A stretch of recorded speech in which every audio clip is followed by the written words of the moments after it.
did you see the issue? It kind of freezes at the end. And you might be like, oh yeah, it's because probably we're, I don't know, displaying the whole new page and everything. But what's kind of annoying is we don't really see it. So usually this happens when you're actually blocking the UI thread.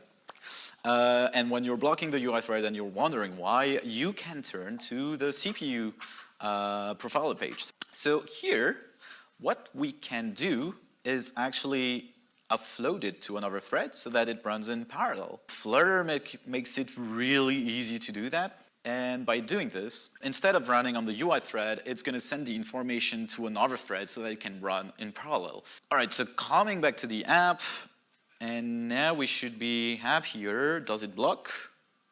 No, it doesn't block anymore. Thank you.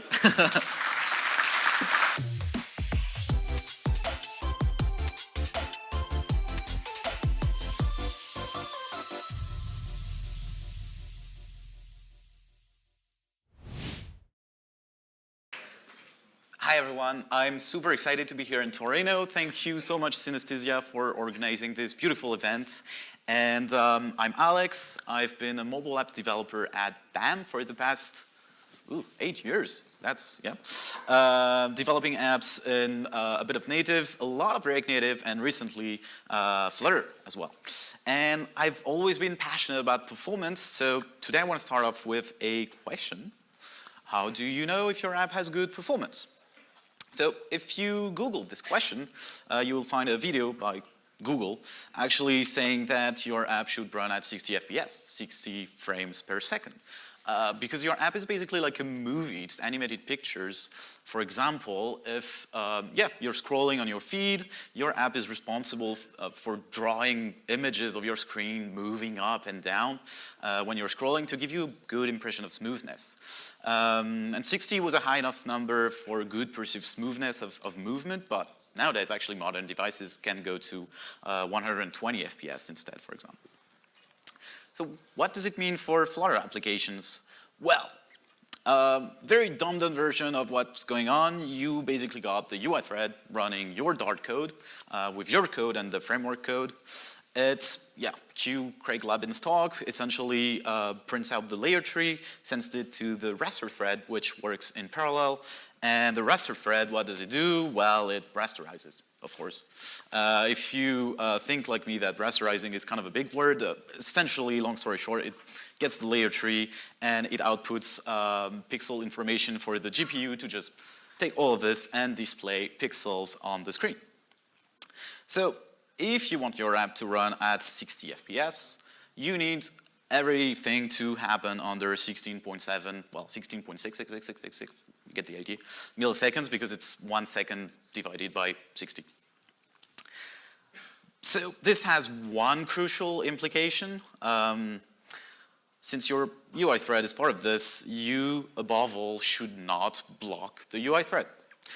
For example, let's say I have a really stupid app here with a square just fading in and out, and I have a really stupid button that kills the UI thread. It calculates an abominable function, Fibonacci recursively.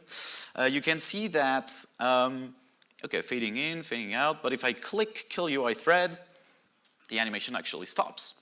And it's not until the calculation has been done that the animation can resume. So do not block the UI thread because basically you're blocking your app. All right, so I've coded a really dummy app. It's a feed of guinea pigs pictures from Unsplash because I think guinea pigs are really cute and adorable. And yeah, I mean, we developed it in the simulator, iPhone simulator, and it feels really good, smooth, and everything. I think, yeah, it's fine. So I guess let's ship it. Yeah, of course, that's wrong for a lot of reasons. The first one is this. Well, first, it's a simulator, so it runs on my Mac, which is M2 Pro, so it's in no way representative of the reality of a real device. And second reason is this, actually. Not only is this a simulator, but it's an iPhone, and usually high-end iPhones can actually run code much faster than Android phones. Actually, this is from Geekbench. scoring performance of device, benchmarking performance of actual devices. And this is the single core CPU performance. But essentially what this means is that the most sold iPhone in the world in 2022, which was the iPhone 13, can run your Dart code 10 times faster than the most sold Android phone in the world. So you should pay attention to lower-end devices and, yeah, test more on low-end devices. Second reason, of course, is this. Debug mode is not representative of the reality, and if you focus too much on debug mode and measuring performance in debug mode, you might be fixing issues that are actually non-existent in production, and you don't want that. This definitely never happened to me. Cry. Anyway, that being said, let's do it. Let's try to take our app and see what it gives us. All right, so this is the phone that I'm sharing on a Samsung A10s, so very low-end Android phone. And you can see that it kind of works. I can go to the Likes tab here, which is just an empty dummy tab, and go back to the Photos tab. And yeah, you can see that it kind of works. Okay, the images kind of take a long time to load. And scrolling, I don't know how it shows there, but it's working, right? But it's not really smooth. Like you can feel that it's probably not 60 FPS. And we could be like, oh, well, it's a low-end device, so what are we gonna do? But come on, we're Flutter developers, so we can probably make this better. And come on, this is a simple app, so let's see what the Flutter DevTools have to say about this. So in VS Code, for example, I can open it from here or Command-Shift-P, and let's do that. And yeah, directly when opening it, you should see some like weird histograms, basically like this.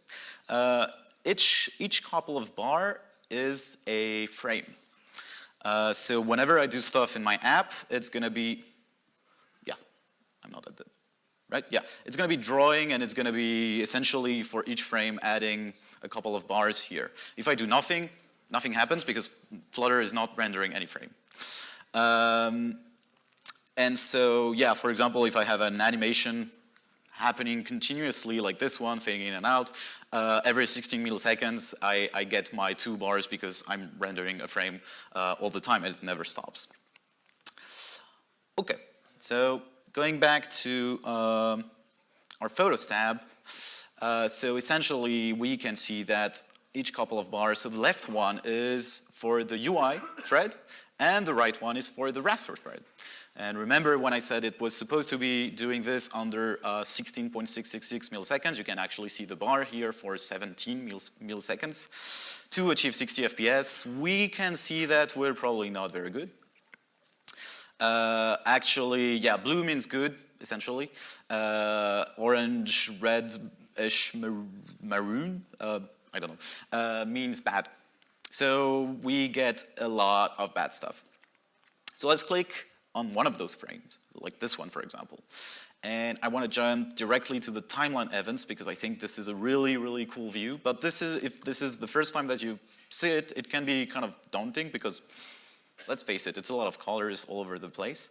But this is really powerful. And this is actually based on Perfetto, which is a tool developed by Google, I think. And essentially, you can see everything that happens under the hood of your application, and this is pretty great. So for example, here we see that this is the UI thread, and we see functions being called in the UI thread. So this bar here is named vsync process callback. It means that there's a function that is called vsync process callback that is called. Basically, it's the device saying like, oh, hey, I'm refreshing the screen. Do you want to draw a frame? Do you want to draw something on the screen? And it then calls animator begin frame, which then in turn, calls probably other functions, but we can see that it also calls build, layout, paint, etc. And these are timings. So we can see that build is the thing that it's actually taking a lot of time. We can actually see also a garbage collect here, like Craig was mentioning.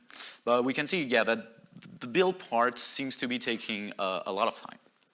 But we don't have a lot more information on this.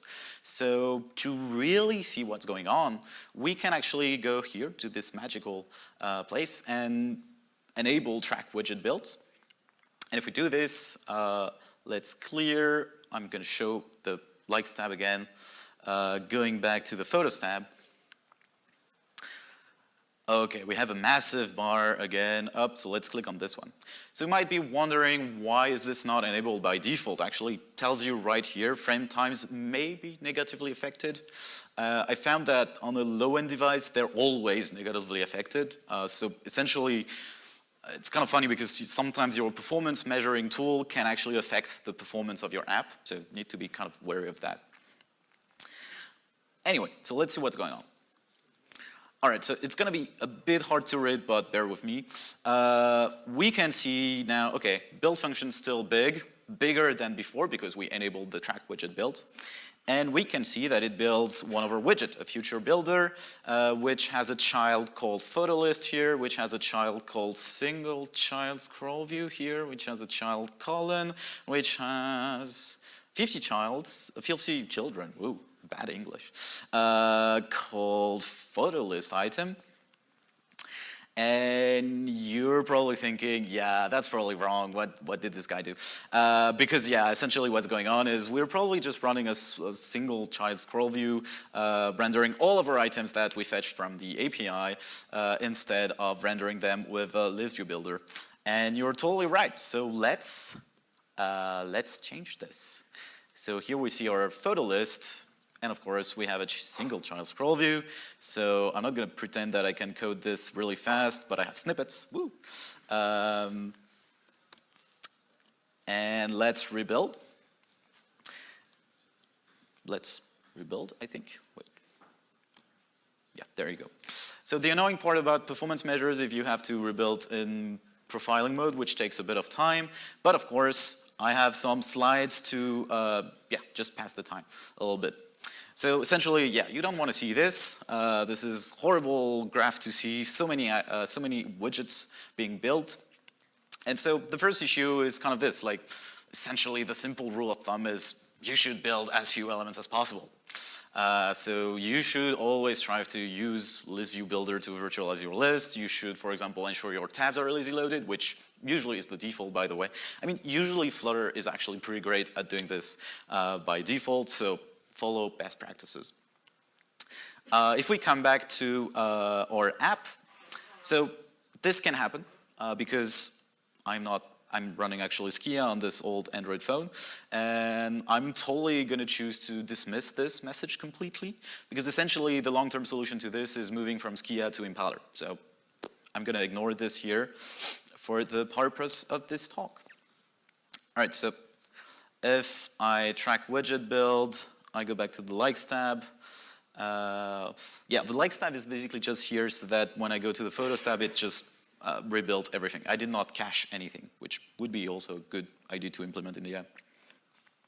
And okay, let's just see, and it should be a bit better. I think this is probably the frame where the list is rendering, and we can see that, yeah. So this time, yeah, you can actually zoom in and move with WASD keys, which is fun. Yeah, we can see that we only got 3 photo list items instead of the 50. And the point of the list view builder is that it's going to build, of course, your items on the go and not all of them at once. So what that means is if we're scrolling, we should see basically only one list view, one photo list item building every time. Well, I do see a lot of orange bars when I'm scrolling, so it's probably not good. All right, you know the drill. Let's just click on one of the frames and let's see what's going on. So here I see that this frame, again, visiting process callback, etc. Wow, massive build function. And we see photos feed screen, which is rebuilding, okay. On the next frame, we see photos feed screen, which is rendering and rebuilding and also rebuilding a ton of stuff beneath. And on this frame, we see photos feed screen. Yeah, you get the idea. Essentially, we're rebuilding photos feed screen, so the whole screen, basically, on every frame. That's probably not that great. So let's see what's going on.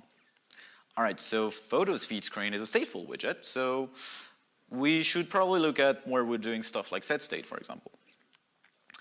And oh yeah, we're doing set state here because we want to show a scroll to top button. So for example, if you look at the bottom right of the screen, we have a cute scroll to top button here that is just displayed when we scroll by 100 pixels.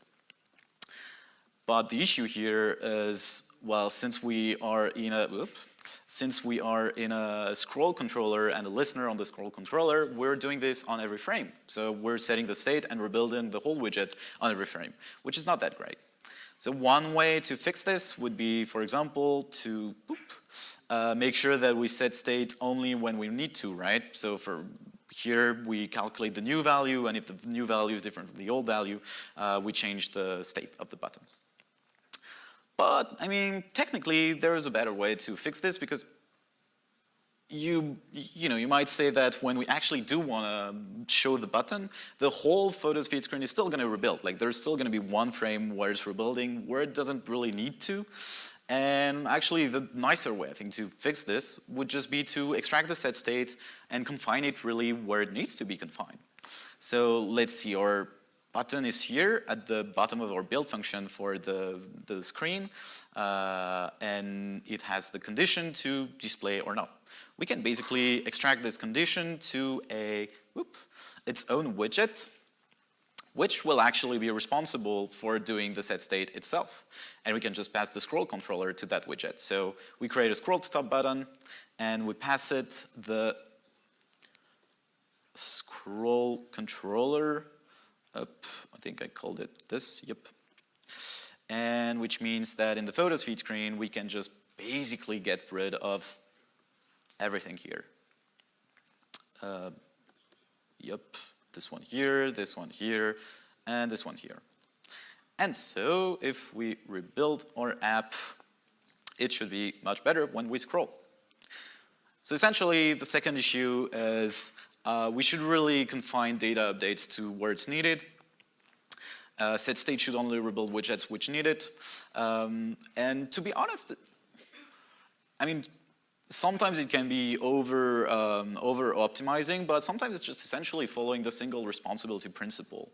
I often find that good architecture and good performance, like good split of responsibilities, are very linked together. If we split into more widgets and to smaller pieces of code which have their own logic, it's usually really good for performance. All right, so the app has rebuilt.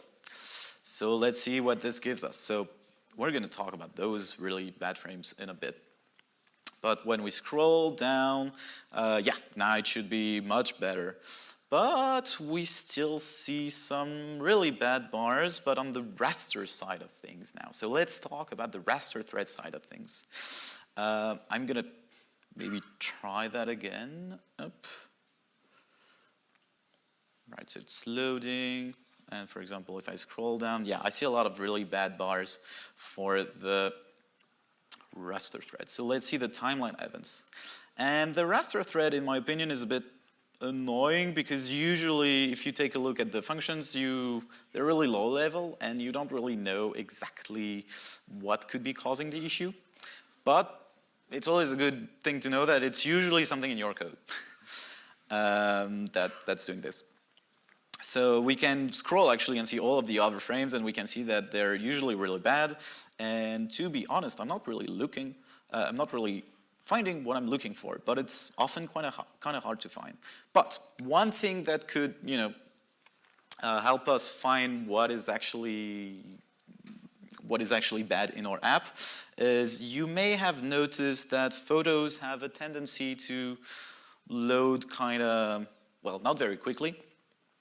So it might be a good idea to check if our images have the correct resolution and size and everything. So we can do this, for example, opening the network tab, network page. So moving back to likes tab, moving back to photos tab. And okay, we see a request for this one, which seems to have terminated. So if I check the response, yeah, it's a really cute, I think. Guinea pig picture, but it's also 1 megabyte in disk size, which is not great, but it's also very, very huge in terms of resolution. Like, I mean, okay, it's a really beautiful picture, but it's 8 megapixels, and that's probably not right for our device.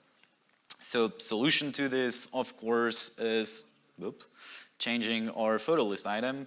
And here, Unsplash API actually has a nice query param called W for width, where you can pass what you want. So we'll pass the size of the container, which is basically the width of the device, but don't forget to multiply by the pixel ratio of the device, because you don't want your images to actually look bad and blurry. So if we do this, it should be much better. So essentially here, the rule to follow, oh yeah, actually that was what I was looking for. So when you have big images, on the I/O side of things, which is the thread that runs expensive operations, you can usually find a big upload raster image, which should make you think, okay, I probably have big images. But in debug mode, you also have a nice thing that you can activate to actually detect images that have a resolution that's way too big. And yeah, essentially you want to remember that you should keep images small while looking good. So small disk size is important, but resolution is super important as well, because it has a memory impact first. For example, our images from before was 8 megapixels, 4000 by 2000. And you need to multiply that usually by 4 to get the memory impact of the image. So that would be 32 megabytes per image, which blows up quickly. But you also want your images to look really good. So size multiplied by pixel ratio is the appropriate size. And yeah, essentially you want to use resolution-aware image assets, whether you're using local assets or remote assets. Also, yeah, all of this has an impact on memory, but also on CPU, because as you've seen, you need to load the pixels, decode them, and then display them and rasterize them. And images have a massive impact usually when you do them wrong. All right, so coming back to our app. Okay, I've been ignoring this issue in the beginning of the app for a long time, right?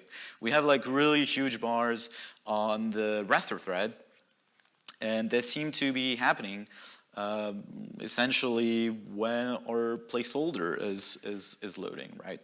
So again, if we click on one of those bad bars, it's usually kind of hard to see what's going on, because we see a huge draw and surface frame submit, etc., like functions being called, but that's nothing really in our code. However, here we can see calls to canvas save layer.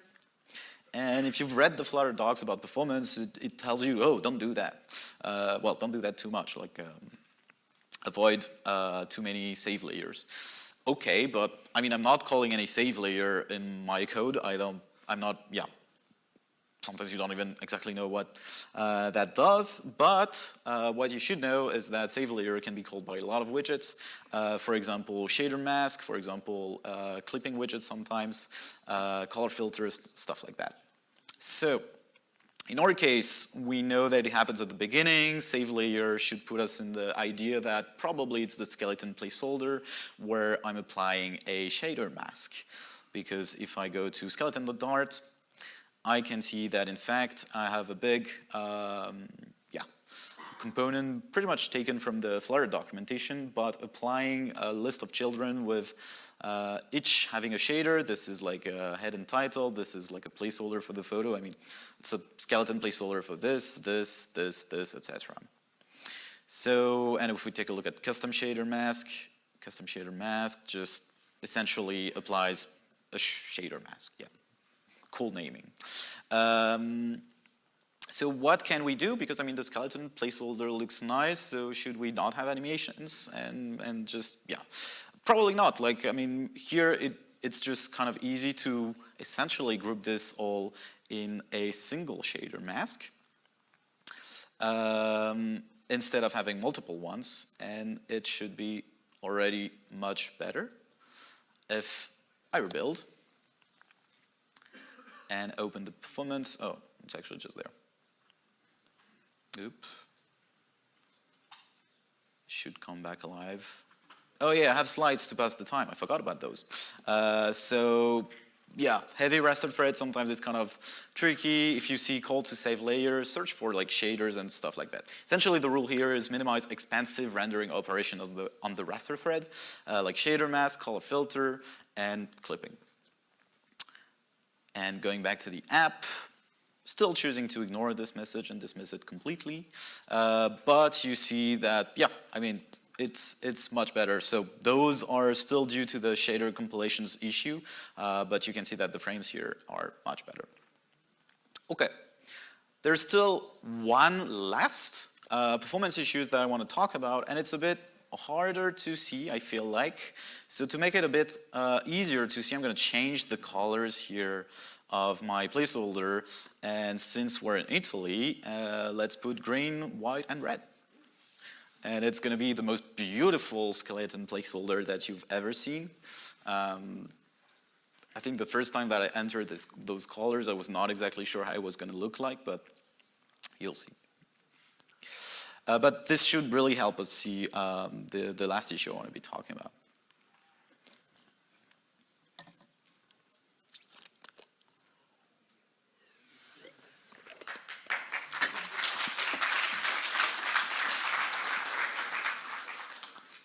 Go Italy. All right, so did you see the issue?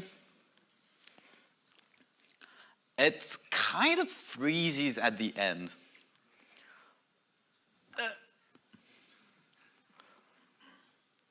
Yeah, every time it's like, and you might be like, oh yeah, it's because probably we're, I don't know, displaying the whole new page and everything. But what's kind of annoying is we don't really see it happening in, actually, maybe we see something here. But this is only 80 milliseconds, and I think it gets blocked a bit more than that. So I don't really think that's all of our issue.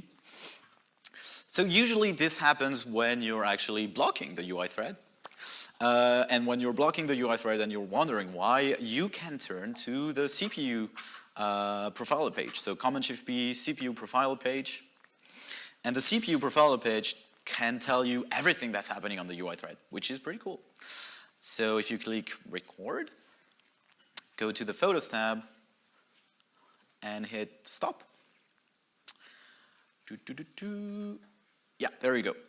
We can see a bunch of tabs here, but I like to go directly to the CPU flame chart because it looks like the timeline that we're seeing. Essentially, a flame chart is a bunch of functions calling one another, and you get time information. So orange is the code from our side.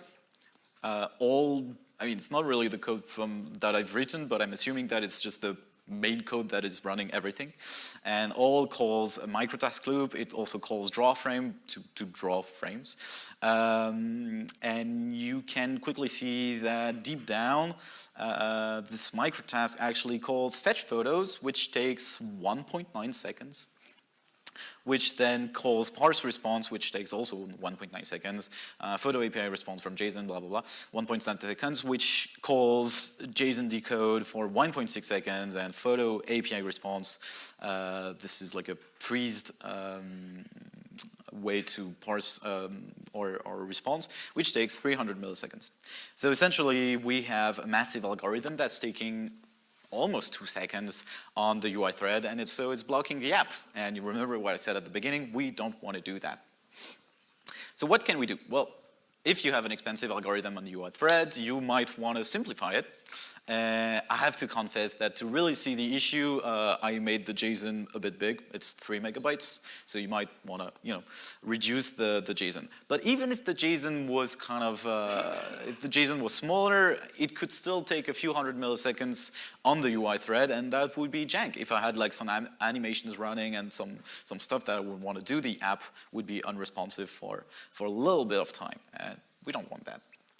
So here, what we can do is actually offload it to another thread so that it runs in parallel. And Flutter makes it really easy to do that. We can do await compute, parse response of my response. And by doing this, By doing this, instead of running on the UI thread, it's going to send the information to another thread so that it can run in parallel and do our expensive calculation, and when it's done, it gives back the result to the UI thread. So essentially here, if you have some complex algorithm, do not block the UI thread. You can offload expensive operations to another thread. You can also, if you want to simplify your algorithms, you can check for computational complexity, like O of 1, O of n, O of n squared, etc. If you don't know what that is, I really encourage you to check out a bit of theory on this, because this kind of explains how certain algorithm can blow up in terms of time that it takes. All right, so coming back to the app, and now we should be happier. Does it block? No, it doesn't block anymore. Thank you.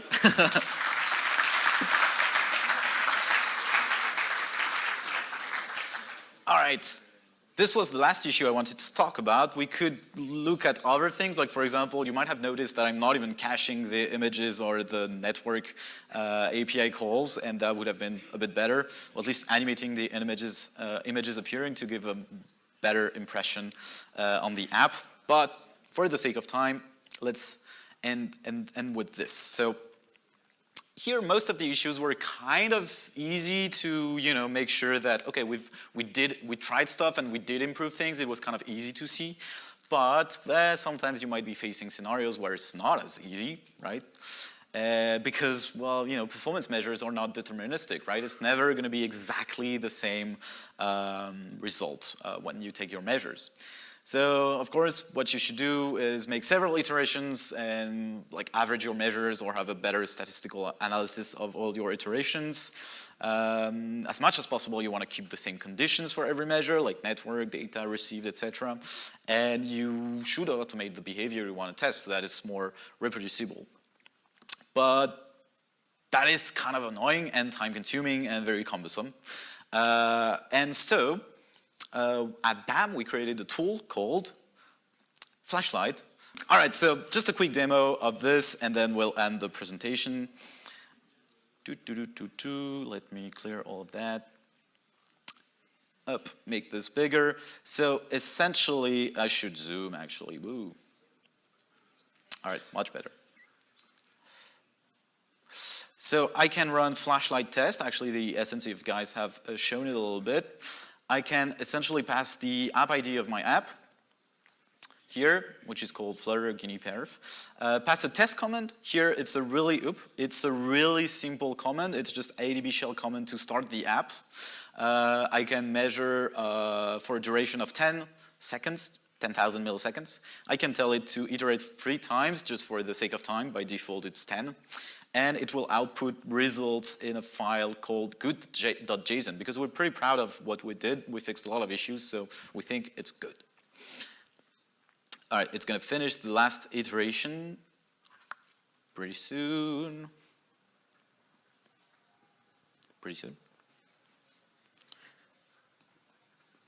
All right, and at the end of it, it just tells you to open the web report, do Flashlight report good.json. So let's just do what it tells us to do. And it opens this web view of, essentially it gives us a performance score of what we did, 97 out of 100, I think we should be proud of ourselves, and gives us a bunch of metrics. But what I really like about this is, especially when you're doing performance fixes, is that you can actually compare with other reports. So for example, let's say we had run this at the beginning and created bad.json. We could do Flashlight report bad.json, good.json. And it opens the comparison view where you can actually compare the bad version, so this was previously, and the good version. And of course, you can see that we've improved things by a lot. FPS is much better. CPU is so much better as well. And you also get cool graphs. I like really nerdy performance graphs like that. You can see, yeah, CPU usage is much better in good, which is yellow. You can even see the CPU usage by thread. So by default, it's going to select the UI thread on Flutter, but so you can see, yeah, UI thread is much better, almost never blocked. IO thread also is better because this was like, loading the big images. We can see that it's not doing that anymore. And we can see also the raster thread usage, which is better by using the shader mask only on certain elements. And yeah, essentially that is Flashlight. Coming back to my slides, which are here. Yep. Oh yeah, Flashlight again. And the point is to have automated measures. It supports native Flutter, React Native. But what I really like also is that it actually supports production app. You don't need to install anything in your app, so you can even compare yourself with competitors if you want. And we also have a cloud version that is totally free and that you can run in CI to detect performance regressions in your app. Essentially, that's it for me. You have the QR code to the GitHub repository because it's also open source. And yeah, thank you very much for your attention.